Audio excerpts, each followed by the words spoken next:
Refresh the ports and choose the laser from the list.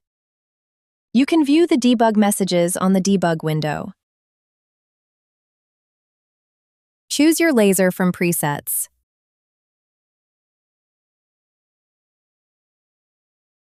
Use the controls to manually move the laser and reposition it on the base.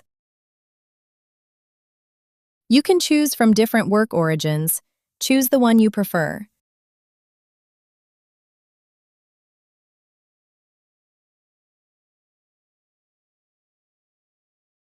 Select a material preset you need to work with.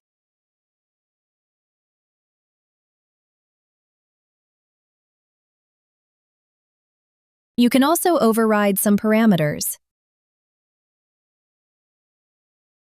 Let's start by choosing the design to engrave.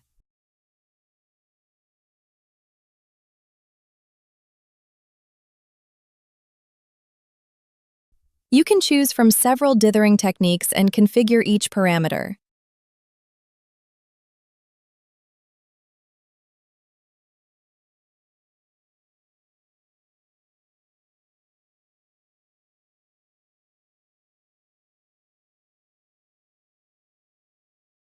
Resize and position the drawing wherever you like.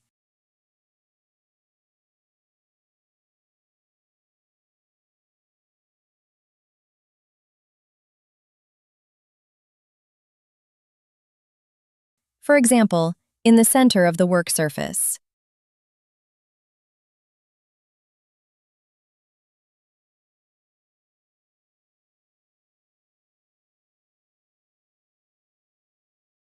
Now we can add a cutting layer. We'll also define the number of passes.